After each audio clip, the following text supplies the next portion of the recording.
Hello friends, welcome to Techifin. तो इस video में हम जानेंगे कि स्टैंडर्ड चार्टर्ड बैंक का क्रेडिट कार्ड ऑनलाइन कैसे अप्लाई करते हैं। तो ये जानने से पहले सबसे पहले हमें ये समझना होगा कि कौन लोग स्टैंडर्ड चार्टर्ड बैंक का क्रेडिट कार्ड अप्लाई कर सकते हैं। स्टैंडर्ड चार्टर्ड बैंक का क्रेडिट कार्ड अप्लाई करने के लिए एलिजिबिलिटी क्राइटेरिया क्या है।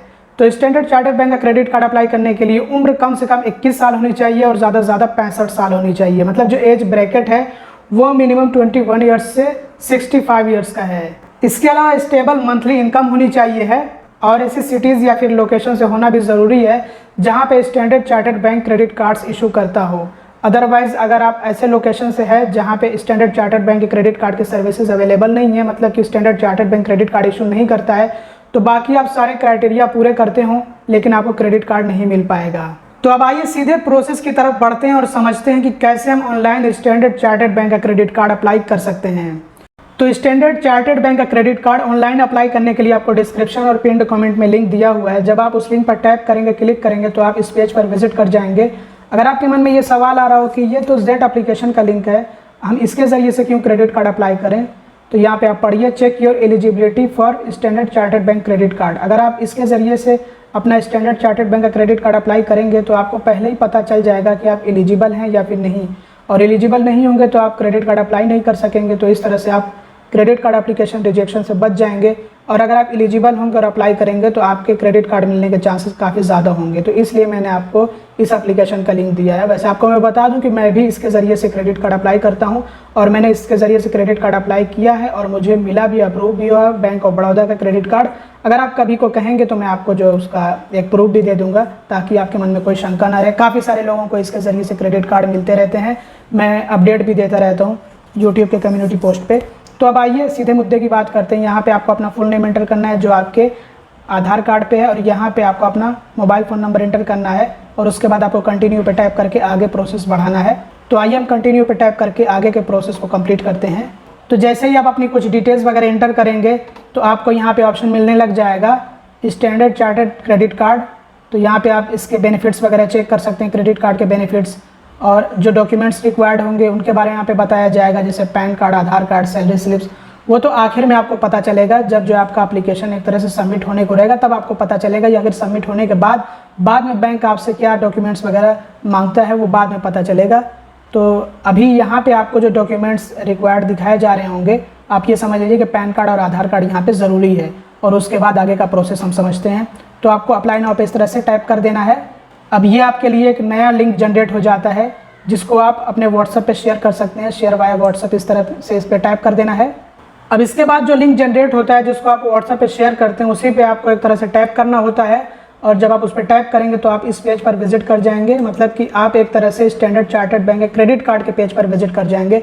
यहाँ पे आपको क्रेडिट कार्ड शो होंगे आपके डिटेल्स के अकॉर्डिंग, जैसे स्मार्ट क्रेडिट कार्ड है, प्लेटिनम रिवॉर्ड्स क्रेडिट कार्ड है। मुझे 2 क्रेडिट कार्ड्स यहाँ पे दिखाई दे रहे हैं। तो इस तरह से आपको अपना क्रेडिट कार्ड चूज़ कर लेना है, सेलेक्ट कर लेना है।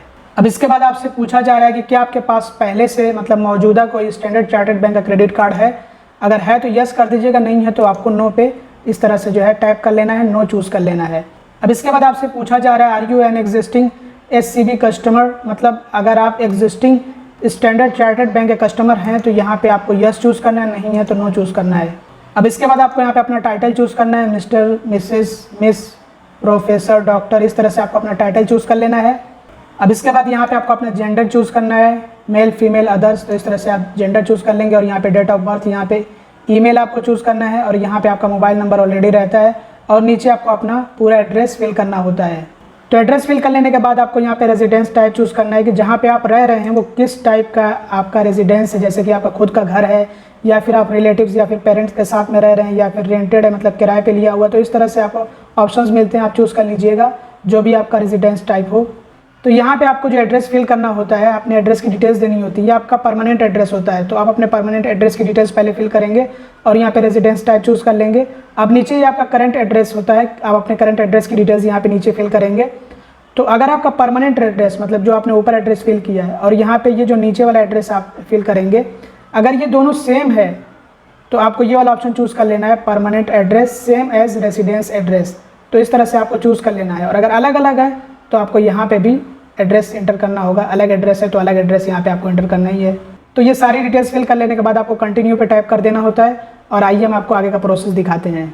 अब इसके बाद आपको अपनी एम्प्लॉयमेंट डिटेल्स इंटर करनी होती हैं, जैसे कि क्वालिफिकेशन आपका क्या है, प्राइमरी स्कूल या फिर जो है हायर स्कूल है आपका, diploma holder, under graduate, graduate, post graduate, professional qualification. तो इस तरह से आपको अपनी क्वालिफिकेशन यहाँ पे चूज़ करनी है। यहाँ पे आपको अपना ऑक्यूपेशन चूज़ करना है कि आप किस ऑक्यूपेशन में हैं, तो आप यहाँ पे चूज़ कर सकते हैं, सेलेक्ट कर सकते हैं, काफ़ी सारे ऑक्यूपेशन है यहाँ पे। अब इसके बाद आपको अपना एम्प्लॉयमेंट टाइप चूज़ करना है कि आप सैलरीड है या फिर सेल्फ एम्प्लॉयड हैं। और यहाँ पे वर्क टाइप आपको चूज़ करना है, आप जो स्टूडेंट है, सेल्फ एम्प्लॉयड है, सर्विस में हैं आप, जैसे प्राइवेट सेक्टर या फिर सर्विस में है, पब्लिक सेक्टर, सर्विस में है, गवर्नमेंट सेक्टर, बिजनेस, प्रोफेशनल, इस तरह से आपको जो है वर्क टाइप अपना चूज़ करना है। और यहाँ पे कंपनी नेम आपको इंटर करना है और यहाँ पे कंपनी का कोड होता है वो इंटर करना है, और डेजिग्नेशन कंपनी में आपका क्या डेजिग्नेशन है वो इंटर करना है। और उसके बाद यहाँ पे इंडस्ट्री, किस टाइप की इंडस्ट्री से आप रिलेटेड हैं, और उसके बाद यहाँ पे टोटल वर्क एक्सपीरियंस आपको अपने इंटर करना है। और यहाँ पे आपको अपने ऑफिस का एड्रेस पूरा फिल करना है, और यहाँ पे फ़ोन नंबर, और यहाँ पे कार्ड मेलिंग एड्रेस चूज़ करना है कि आप अपना कार्ड कहाँ पे मंगाना चाहते हैं, अपने रेजिडेंस पे, परमानेंट एड्रेस पे या फिर ऑफिस के एड्रेस पे। और यहाँ पे आपको अपनी एनुअल इनकम डिक्लेयर करनी है, यहाँ पे ग्रॉस मंथली इनकम आपको एंटर करनी है, यहाँ पे सैलरीड बैंक अकाउंट आपको अपना एंटर करना है कि आपकी सैलरी किस बैंक अकाउंट में आती है। तो ये सारी डिटेल्स एंटर कर लेने के बाद आपको कंटिन्यू पे टाइप करना होता है। अब इसके बाद लास्ट स्टेप होता है, यहाँ पे हमें डिक्लेरेशन सिर्फ देना होता है एक तरह से। तो यहाँ पे इनकम प्रूफ डॉक्यूमेंट, देखिए पे स्लिप मांगा जा रहा है या फिर other bank credit card statement. तो यहाँ पे हम दूसरे बैंक के क्रेडिट कार्ड स्टेटमेंट के ज़रिए भी ये क्रेडिट कार्ड अप्लाई कर सकते हैं। इसके अलावा यहाँ पे हमें basic monthly salary / card limit inter करनी होती है, मतलब कि अगर हम यहाँ पे सैलरी स्लिप चूज़ कर रहे हैं तो हमें यहाँ पे अपनी मंथली इनकम इंटर करनी है, कितनी हमारी मंथली इनकम है। और अगर हम other bank credit card statement choose कर रहे हैं तो यहाँ पे हमें अपने एग्जिस्टिंग क्रेडिट कार्ड की लिमिट इंटर करनी होगी, जिसका हम स्टेटमेंट अपलोड करेंगे। और यहाँ पे हमारा पैन नंबर ऑलरेडी मौजूद रहता है। यहाँ पे हमें चूज़ करना होता है सेलेक्ट आईडी प्रूफ, तो जैसे कि वोटर आईडी कार्ड है, ड्राइविंग लाइसेंस है, पासपोर्ट है, तो इस तरह से हम चूज़ करेंगे वो। जैसे कि अगर हम चाहें तो वोटर आईडी कार्ड चूज़ कर लेंगे, ड्राइविंग लाइसेंस चाहे तो ये चूज़ कर सकते हैं, फिर पासपोर्ट, तो इनमें से जो चाहे वो हम चूज़ कर सकते हैं। यहाँ पे हमें आईडी नंबर इंटर करना होता है, वोटर आईडी कार्ड पे भी आईडी नंबर होता है, ड्राइविंग लाइसेंस पे भी होता है, पासपोर्ट पे भी होता है। और उसके बाद यहाँ पे आईडी वैलिडिटी, जैसे कि पासपोर्ट है तो पासपोर्ट की एक वैलिडिटी होती है, तो इसलिए अगर हम पासपोर्ट चूज़ कर रहे हैं तो वहाँ पे वैलिडिटी भी हमें इंटर करनी होगी। तो ये सारी डिटेल्स इंटर कर लेने के बाद हमें सबमिट पर टाइप कर देना होता है, जिसके बाद हमें एप्लीकेशन नंबर मिल जाता है, जिससे कि हम अपने standard Chartered bank credit card application status को ट्रैक कर सकते हैं। और बाद में हमसे वीडियो केवाईसी वगैरह कंप्लीट कराई जाती है, कुछ केसेस में फिजिकल केवाईसी होती है, वैसे आजकल ज़्यादातर वीडियो केवाईसी ही कराई जाती है। और इसके अलावा वेरिफिकेशन कॉल्स वगैरह आए तो जो भी आपसे सवाल किया जाए उसका आपको जवाब देना होता है। बस ये सिंपल सा प्रोसेस होता है और बहुत ही आसानी से आपको स्टैंडर्ड चार्टर्ड बैंक का क्रेडिट कार्ड मिल जाता है। तो अगर आपको स्टैंडर्ड चार्टर्ड बैंक का क्रेडिट कार्ड चाहिए है तो आपको डिस्क्रिप्शन में लिंक दिया गया है, आप चाहें तो डिस्क्रिप्शन में दिए गए लिंक से ये क्रेडिट कार्ड अप्लाई कर सकते हैं, जो कि जेट एप्लीकेशन के ज़रिए से ये क्रेडिट कार्ड आप अप्लाई करेंगे।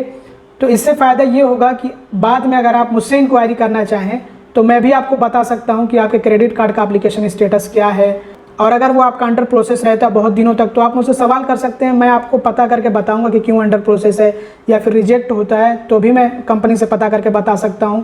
तो एक तरह से आप मुझसे भी इंक्वायरी कर सकते हैं अगर आप मेरे दिए गए लिंक से ये क्रेडिट कार्ड अप्लाई करेंगे तो। वैसे आपको मैं एक दूसरा भी लिंक दे दूंगा जिससे कि आप चाहें तो डायरेक्टली भी अप्लाई कर सकते हैं, क्योंकि कुछ लोगों को ऐसा लगता है कि नहीं जेड से नहीं अप्लाई करना चाहिए, हो सकता है कि इससे मुझे फ़ायदा हो जाए, तो इसलिए मैं डायरेक्ट लिंक भी दे दूंगा। जिनको डायरेक्ट लिंक से अप्लाई करना हो वो डायरेक्ट लिंक से अप्लाई कर सकते हैं, कोई दिक्कत की बात नहीं है। आपको दोनों ही लिंक्स डिस्क्रिप्शन और पिन कमेंट में मिल जाएंगे। तो इस वीडियो में बस इतना ही। तो दोस्तों ये था प्रोसेस, हालांकि मैंने आप लोगों को पूरा प्रोसेस नहीं दिखाया, लेकिन मैंने एक तरह से आप लोगों को गाइड कर दिया है कि आप खुद से स्टैंडर्ड चार्टर्ड बैंक का क्रेडिट कार्ड ऑनलाइन अप्लाई कर सकें। तो इस वीडियो में बस इतना ही। अगर आपको वीडियो पसंद आया तो ज़रूर से लाइक करिएगा, चैनल को सब्सक्राइब ना किया हो तो सब्सक्राइब भी कर लीजिएगा और वीडियो को शेयर कर दीजिएगा। Thanks for watching, bye bye.